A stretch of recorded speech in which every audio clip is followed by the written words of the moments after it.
Assalamualaikum warahmatullahi wabarakatuh. Alhamdulillahilladzi hadana lil Islam wal iman wal ihsan. Asyhadu an la ilaha illallah wahdahu la syarika lah.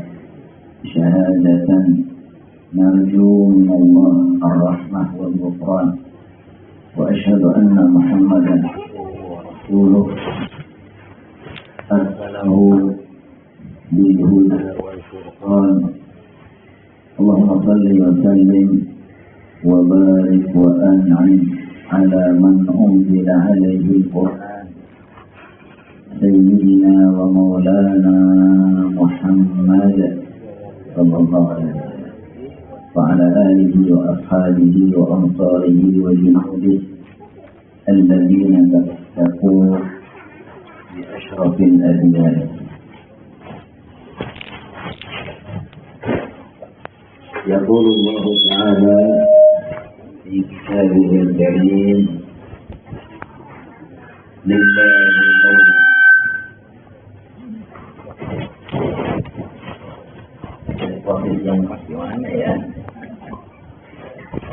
لله ملك السماوات والأرض يخلق ما يشاء يهب من يشاء إناثا ويهب من يشاء الذكور أو يزوجكم ذكرانا وإناثا ويجعل ما يشاء عقيما.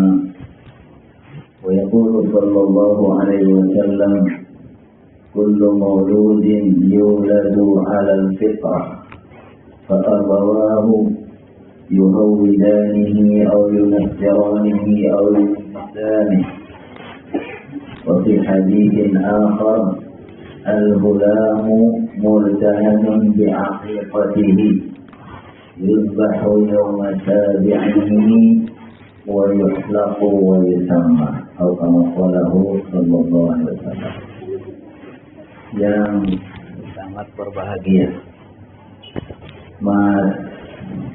Mas Jali dan Mbak Hani. Saya ini bahagia terusnya. Belum lama ini saya diundang juga dalam rangka bahagia sekali di sini kemarin ya, di JGU ya. Yang itu kan, nah, Allah kasihlah kebahagiaan berikutnya Mas Jali dan Mbak Hani. Yang kita muliakan bersama Ketua Manti Bapak Haji Indien, Pak Ibu dan keluarganya, seluruh para undangan, para tokoh tentunya ini orang-orang hebat semua ya. Kalau saya lihat Pak Haji Indien, pasti undangan orang-orang yang hadir juga insya Allah ya. Orang-orang kayak beliau juga nih, orang-orang soleh, orang-orang baik. Ya, dan semua yang hadir. Mudah-mudahan Allah senantiasa memuliakan, berkahi dan memberkahi kita semua. Alhamdulillah di pagi yang cerah dan insya Allah berberkah dan penuh kebahagiaan. Allah Subhanahu Wa Taala berikan kita kesempatan untuk bersama-sama memenuhi undangan walimah akikah keluarga Bapak Haji, keluarga Mas Kadi dan Mbak Hani. Mudah-mudahan kehadiran kita ini langkah kita dari rumah ya. Langkah demi langkah, insya Allah kalau dapat sebagai amal soleh kita ya. Karena di antara hak muslim itu idza ajabka idza da'atka fa'ajibu. Kalau ada saudara kita ngundang, di antara kewajiban kita sama muslim, kalau ada saudara kita yang mengundang, kita hadir. Jadi hadir kita ini tidak sekedar jalan-jalan silaturahim biasa, tapi ini bagian dari amal soleh kita. Insya Allah setiap langkah dari rumah sampai sini sampai balik lagi, insya Allah menjadi pengukur dosa insya Allah. Amin amin ya rabbal alamin. Alhamdulillah kita bersyukur bisa hadir ya, ikut merasakan kebahagiaan dari Mas Jalil dan Mbak Hani yang belum lama ini juga begitu kelihatan berbahagia. Dan ini bagian dari sunnatullah kepada makhluknya. Allah ciptakan laki-laki dan perempuan. Lalu dengan laki-laki dan perempuan ini terlahirlah generasi-generasi berikutnya. Makanya kata Allah Subhanahu wa taala, "Allazi ja'ala lakum min nafsin wahidah wa khalaqa minha zawjaha wa basa minhuma rijalan katsiran wa nisaa. Ya Allah yang menciptakan kalian ini dari diri yang satu, yaitu Nabi Adam. Lalu dari Nabi Adam terlahirlah nanti laki-laki dan perempuan, dan keluarlah dari laki-laki dan perempuan wa basa minhuma rijalan, laki-laki yang banyak, wanisaan dan perempuan. Dan salah satu rahmat Allah, syariat Allah kepada kita, setelah Allah ciptakan laki-laki dan perempuan itu, Allah jodohkan dengan cara yang sangat terhormat dan sangat mulia. Allah pasangkan laki-laki dan perempuan dengan syariat Allah yang sangat mulia. Nah, karenanya ini bagian dari ibadah juga. Sampai-sampai Rasulullah SAW menganjurkan kepada para pemuda yang sudah punya kemampuan, ya masyarakat sabar, man istata'a minkum al-ba'ah falyatazawwaj. Wahai para pemuda yang sudah punya kemampuan, segera nikah. Kenapa? Karena di situ ada kebaikan-kebaikan. Di samping dapat pahala juga apa? Wa innahu lahu widah. Karena dengan menikah ini akan menjadi perisai, penghalang. Di samping itu sebagai wadah kita untuk mendapatkan pahala yang banyak, tapi juga itu sekaligus perlindungan. Perlindungan bagi kita dari keburukan-keburukan. Alhamdulillah setelah Allah pasangkan, tidak lama kemudian Allah juga berikan kebahagiaan yang lain. Itu hadirnya buah hati. Masya Allah, itu satu karunia, ya, yang membuat kita menjadi begitu lengkap, sempurna kebahagiaan kita. Kita bayangkan seandainya kita membangun rumah tangga sudah sekian lama, ya Allah kasih karunia anak, bahagia juga, insya Allah bahagia juga. Tetapi merasa ada yang kurang, Makanya saya punya teman, dia sudah sekian lama nggak punya anak. Dia lalu dia berusaha bagaimana sih saya punya anak itu. Sampai dia 2 kali melakukan usaha semacam, kalau sekarang namanya bayi tabung ya. Wallah bagaimana saya tidak tahu. Dia bercerita di zaman itu, di zaman kurang lebih 10 atau 15 tahun yang lalu itu, 1 kali percobaan itu untuk proses ini biayanya sekitar 150 juta. 150 juta waktu itu menurut saya itu udah sangat hebat. Kalau sekarang berapa nggak tahu. Karena memang sekarang sudah semakin murah, teknologi semakin canggih atau. Tapi zaman itu sekitar 150 juta. Dia mencoba sekali gagal, 2 kali gagal. Sekali gagal 150 juta, nggak lama kemudian coba lagi, dia nggak nyerah. Karena memang dia orang berada juga, kerjanya di Telkomsel waktu itu. Orang perkaya, orang berduit. Dia 2 kali, tapi akhirnya apa? 2 kali 150 juta, dua-duanya gagal. Saya bayangin dong, Allah berikan kemudahan kepada saya nih, anak nih lahirnya gampang, cukup di klinik, cukup di bedan, dan semuanya nggak ada yang. Nggak, zaman itu masih kalau orang lahiran itu pakai proses sesar itu kata anak mahal. Anak saya alhamdulillah itu nggak ada ya. Nggak ada yang susah, alhamdulillah. Maka saya bayangkan Allah SWT berikan karunia kepada kita, orang-orang yang Allah mudahkan punya anak. Ini ada saudara kita ini rela menggunakan uang 300 juta di zaman itu demi untuk lahirnya anak. Tapi Masya Allah, qadarullah, nggak punya anak. Kemudian lama kemudian saya dengar dia berangkat haji. Dia berangkat haji, lalu dia berdoa kepada Allah SWT. Maka alhamdulillah dengan izin Allah bahwa doa ini betul-betul ketika Allah SWT berkehendak, Allah ijabah doa itu. Akhirnya setelah kurang lebih 11 tahun atau 12 tahun dia membangun rumah tangga, tak punya anak, akhirnya terlahirlah 1 putri saja. Sekarang sudah SMA. Saya terakhir ketemu dengan dia, anak dia sudah tamat SMA, sekarang sudah tamat SMP, sudah masuk SMA. Yang ingin saya katakan kepada siapapun kita, Mas Gali, Mbak Hani, atau siapapun, bahwa ini adalah merupakan karunia Allah SWT yang Allah berikan tentu sebagai rahmat Allah SWT, tapi segala sebagai amanah. Karunia di balik karunia itu juga adalah amanah. Dan kita merasakan bahwa itu satu kebahagiaan tersendiri.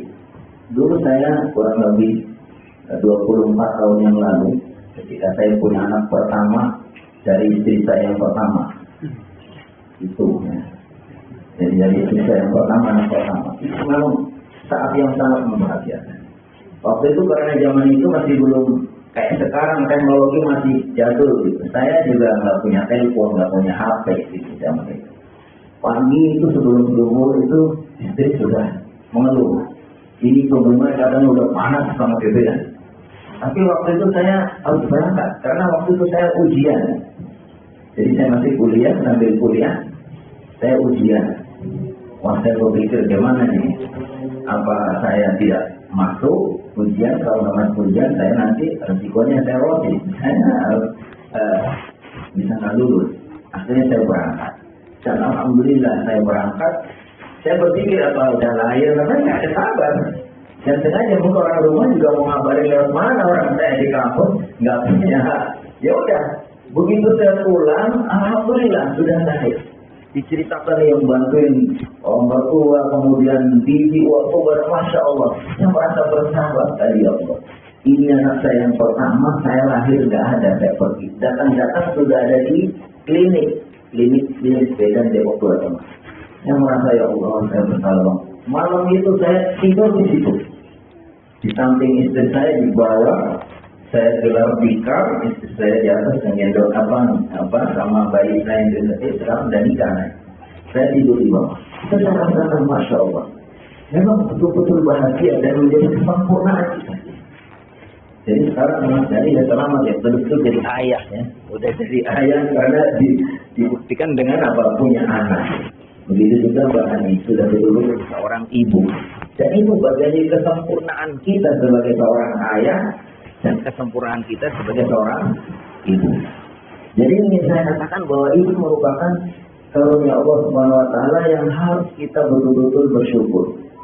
Tidak semua orang Allah berikan putra. Makanya kata Allah, ya habu liman yasha'u inada. Allah menghendaki memberikan kepada seseorang perempuan, atau ya habu liman yasha'u dhukur, atau Allah berikan kepadanya anak laki-laki. Dikatakan al-zawwijukum dhukrana wa inasa wa yaj'alu man yasha'u aqima. Tapi Allah jadikan siapa yang Allah kehendaki aqiman. Aqiman itu mandul. Ada orang-orang yang Allah jadikan memang ditakdirkan nggak punya anak. Jadi ini supaya kita semua, siapapun kita, baik yang punya anaknya maupun cucu atau siapapun, kita merasakan bahwa ini adalah karunia Allah SWT yang Allah berikan sebagai rahmatnya kepada hamba. Jangan sampai kita terpengaruh sama paham-paham yang mungkin menurut saya tidak Islami. Orang tuh nggak mau punya anak. Jadi ada gerakan orang supaya nggak mau punya anak, child free itu, yaitu orang bebas nggak punya anak, baik anak kandung ataupun acara umum. Itu justru menurut saya itu sangat bertentangan dengan baik secara fitrah, karena Allah SWT sudah jadikan, Allah ciptakan laki-laki perempuan, lalu darinya lahir laki-laki dan perempuan terus. Wabasta minhum rijalan katsira itu. Secara fitrah ini memang orang sudah nggak normal kalau ada orang kok nggak pengen punya anak. Dan itu ada gerakan yang seperti ini tentu saja itu tidak sesuai dengan ajaran Islam. Kalau Islam itu biasanya kita diajarkan untuk punya anak, dan setiap anak ini merupakan karunia Allah Subhanahu wa taala. Pertama apa? Karena Allah Subhanahu wa taala disebutkan itu menghendaki kita ini punya keturunan.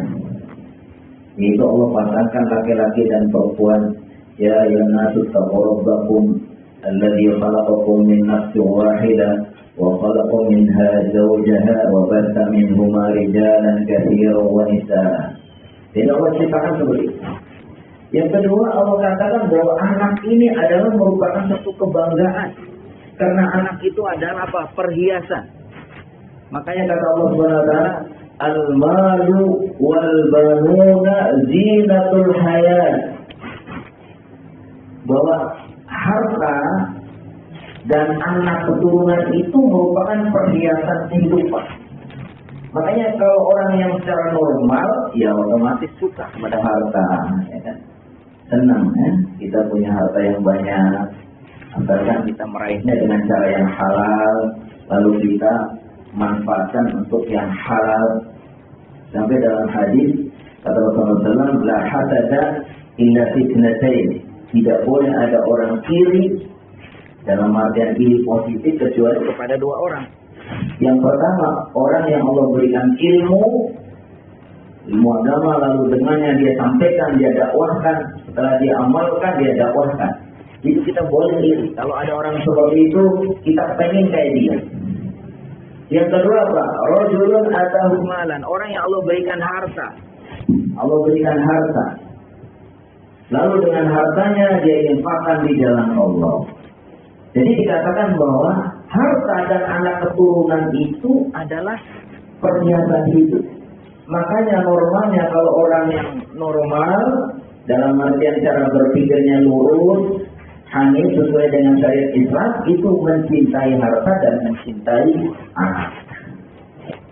Sampai Nabi Muhammad SAW itu ketika dibilang sama orang-orang kafir, katakan innaka al-abtar, sungguhnya kau Muhammad orang yang gak punya keturunan. Jadi di zaman jahiliyah saja, di zaman jahiliyah saja yang kalau orang dikatakan punya anak laki-laki, dia senang, punya anak perempuan, dia kuburkan hidup-hidup. Di zaman itu saja sudah ada perasaan kalau orang nggak punya anak itu disebut dengan abtar, nggak punya keturunan. Ini satu keaiban. Makanya Rasulullah SAW ketika dibilang Muhammad ini dasar anak nggak punya keturunan, lalu turunlah surat Al-Kautsar, inna a'tayna kal kautsar fasholli li rabbika wanhar inna syani'aka huwal abtar. Sesungguhnya orang yang mencaci kamu, yang jelek-jelek kamu itu yang abtar, yang nggak punya keturunan. Jadi punya keturunan ini merupakan satu kebahagiaan, dan Allah katakan sebagai perhiasan. Yang namanya perhiasan kita kalau bisa kan, kalau kita tanya ke ibu, kalau punya perhiasan apa ini yang banyak atau yang sedikit? Yang banyak, ya kan? Kita punya anting-anting ada panjang dikit aja kita macam dulu, geleng-geleng gitu ya kan? Punya kalung, punya gelang. Ada orang pengajian itu kalungnya dipakai di luar kerudung. Wah, saking senangnya dia tidak. Pakai gelangnya dikit-dikit begini-begini mulu kan? Karena di sini ada gelang, ada jam gitu. Itu perhiasan. Itu merupakan kodrat. Ini sunnatullah. Kalau ada orang senang begitu, mah seharusnya punya anak juga begitu.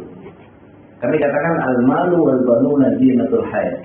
Harusnya punya anak dan punya perhiasan itu juga suatu perhiasan hidup yang harusnya kita semua merasa bangga. Jadi jangan sampai kita terpengaruh sama apa itu gerakan anti orang tidak punya anak.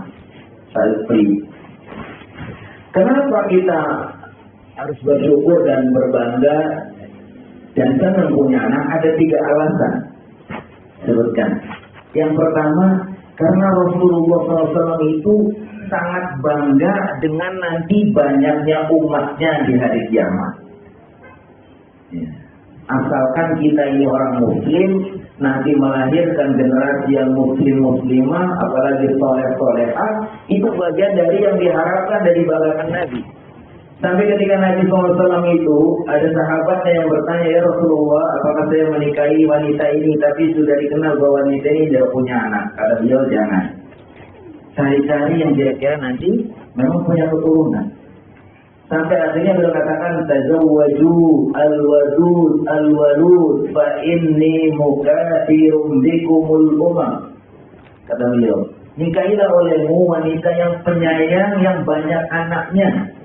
Al-wadud yang sayang pada anak-anaknya, Al-Wadud. Jadi ciri khasnya itu kita kalau mencari pasangan dua hanya harus ada. Dia itu seorang yang penyayang, ya insya Allah saya kalau semua ibu-ibu itu pasti Allah tanamkan hati terlalu sayang kepada anak-anaknya, kepada semuanya. Tapi ada juga namanya Al-Wadud yang punya keturunan banyak. Jadi bagusnya ya kalau kita memang punya kemampuan ya nggak apa-apa punya anak banyak gitu kan. Asalkan memang betul-betul kita punya kemampuan untuk memenuhi kewajiban kita sebagai orang tua, bisa mendidiknya, bisa memenuhi hajat-hajatnya, sampai nanti dia terdidik, berkembang menjadi anak-anak yang soleh-soleh, silakan. Punya anak berapa? Satu orang. Saya dulu waktu awal-awal ya kita generasi kurang lebih 15 tahun lalu, saya selalu kalau dengar ceramah itu, ustaznya sebutkan tuh kan, siapa CV-nya itu kan, kurikulum fitanya di atas simpulan, punya anak 11, ya kan. Dulu yang paling terkenal itu dulu almarhumah Habib rahimahullah Dalu Sada Yoyom Yusro ya, dengan Pak Haji Abudi ya, itu Abudi, Abudi itu selalu bahwa itu di mana kalau udah ceramah berapa anak yang sebelah, tapi masya Allah semuanya semua. Kemudian Ustaz Ihsan Tanjung, wah itu juga anak banyak, dokter muslim. Kemudian banyak orang-orang hebat karena mempunyai kapasitas untuk membiayai dan mendidik, dia akan punya anak. Ternyata beliau tuh memaknai hadis ini, tazawwaju al-wadud al-walud fa inni mukatsirun bikumul umam. Jadi kita harus merasa ya, kalau Rasulullah SAW itu menghendaki dan bangga nanti dengan umatnya banyak, maka kita harusnya berupaya. Kira-kira sudah merencanakan berapa mas? Belum. Nanti mudah-mudahan ada perubahan perencanaan ya setelah dengan ceramah ini. Jadi intinya kita insya Allah bagian dari yang dibanggakan oleh Nabi Muhammad SAW bila kita nanti bisa mempunyai putra putri kemenangan. Yang kedua, anak ini adalah wasilah yang paling baik untuk mengantarkan kita menjadi ahli surga. Jadi salah satu amal soleh kita ini adalah anak. Makanya kata Rasulullah SAW, "Idza mata ibnu Adam inqata 'amaluhu." Kalau anak Adam itu meninggal, maka semua amalnya putus. Di antaranya kecuali 3.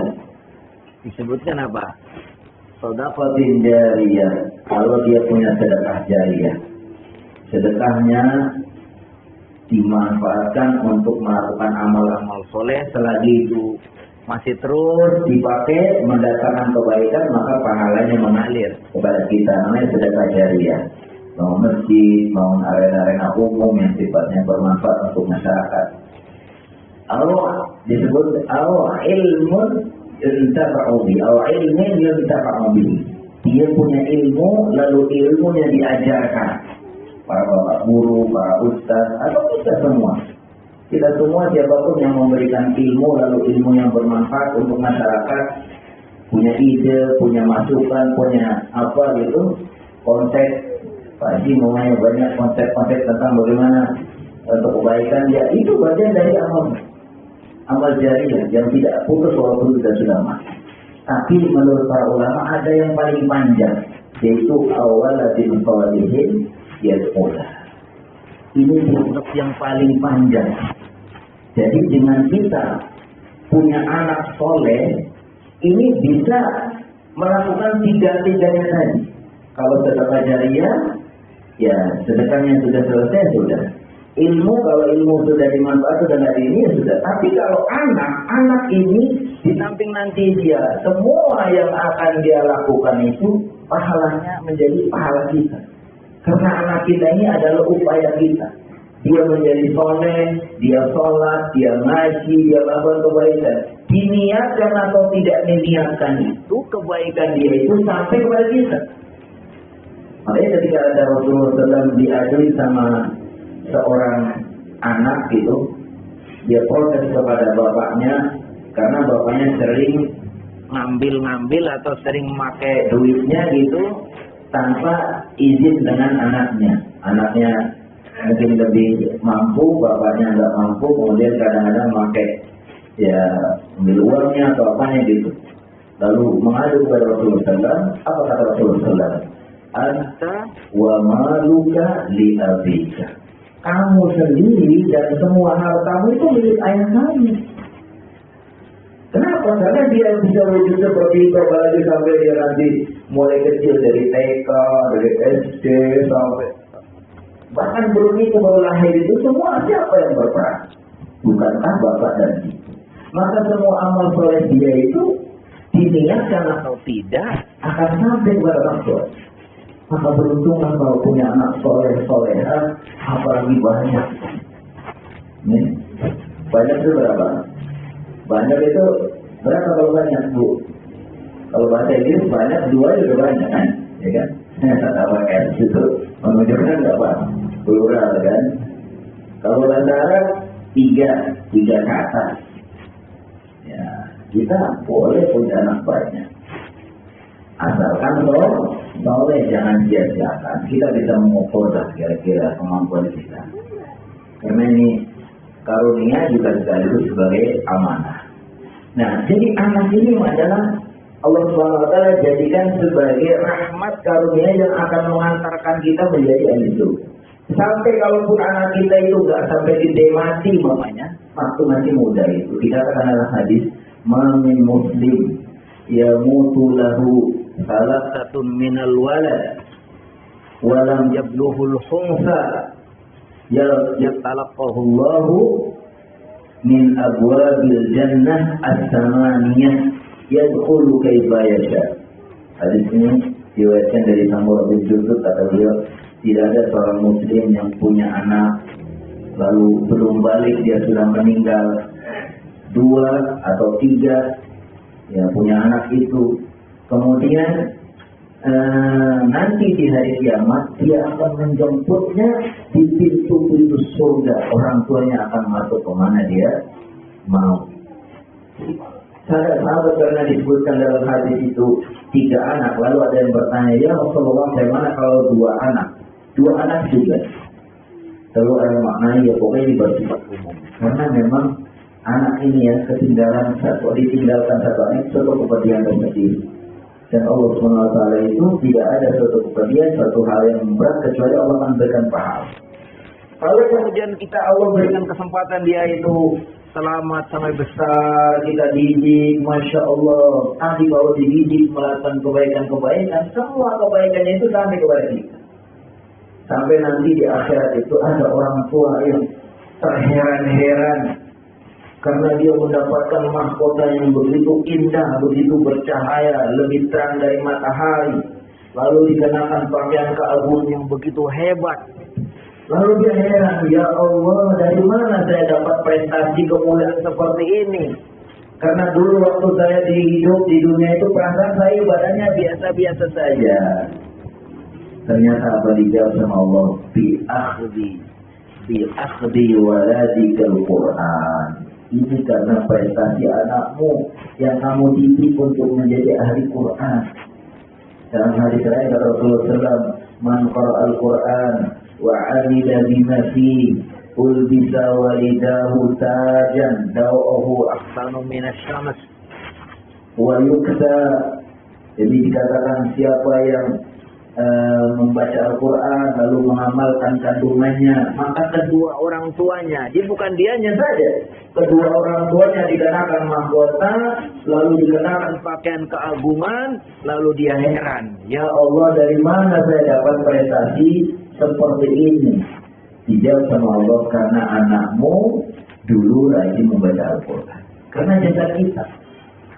Ya kan? Orang tua kan itu yang berprestasi untuk mendidik anak.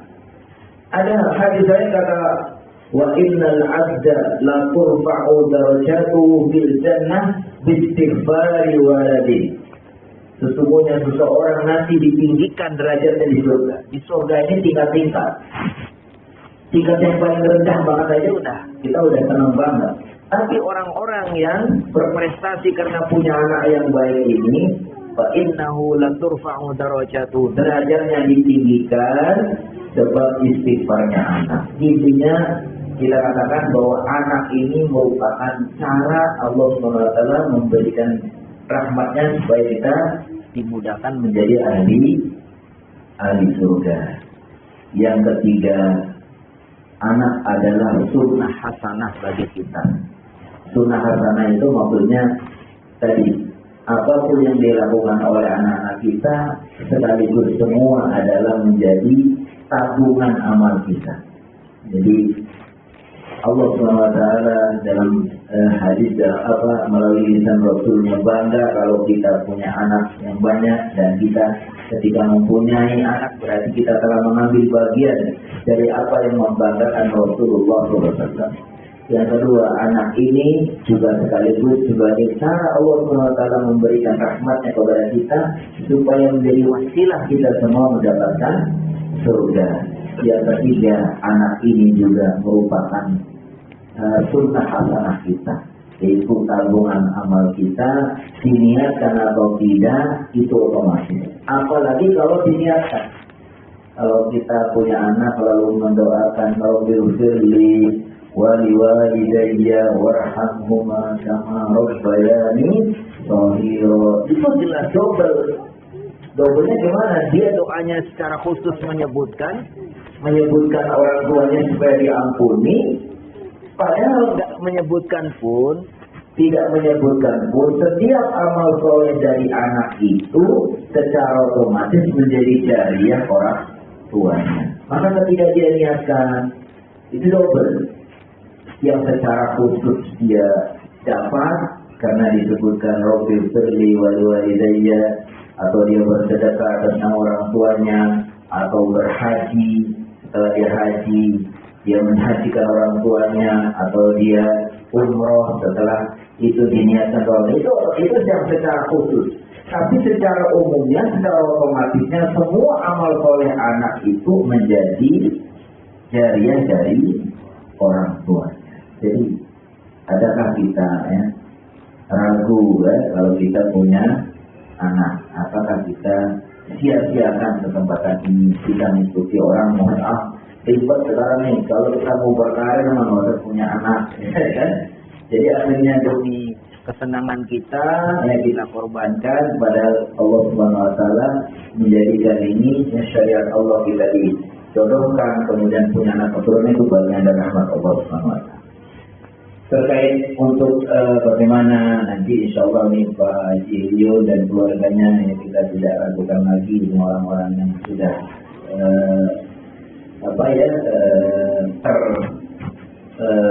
terkenal sebagai orang yang sudah paham bagaimana keluarga beliau, orang-orang baik, semua orang insya Allah akan mendidik putra putrinya menjadi putra putri yang soleh. Itu juga berarti yang kedua saya dulu punya itu. Mudah-mudahan doakan ya kita semua yang punya anak cucu, mudah-mudahan jadi anak yang soleh soleha. Yang belum punya cucu mudah-mudahan segera punya cucu, yang belum punya anak segera punya anak, yang sudah punya anak satu segera nambah, ya kan? Ya segera nambah ya. Itu barangkali yang bisa disampaikan sebagai ya mungkin ikut merasakan kebahagiaan dari keluarga Pak Haji ya. Insyaallah kita syukur juga. Mudah-mudahan kita doakan menjadi anak yang solehah ya. Kiara Lanika Saudara. Namanya ya panjang-panjang ya. Kalau zaman dulu nama pendek-pendek ada namanya satu ya. Insyaallah menunjukkan dikatakan al-ism yadullu asratul ism yadullu ala syaratil musamma, kata orang Arab. Nama yang panjang itu menunjukkan kemuliaan yang diberi nama, ya kan? Ketika orang dapat gelar nih sebulan, yang jujur, yang ini, kalau orang Arab itu memang senang memberi gelar-gelar. Maka ketika orang mendapatkan gelar-gelar yang bagus dan banyak, itu menunjukkan akan kemuliaan dia. Maka nama Kiara Lanika buat sehari insya Allah ini menjadi nama yang baik dan menambah kemuliaan Ananda Kiara. Wabillahi taufiq wal hidayah. Wassalamualaikum warahmatullahi wabarakatuh.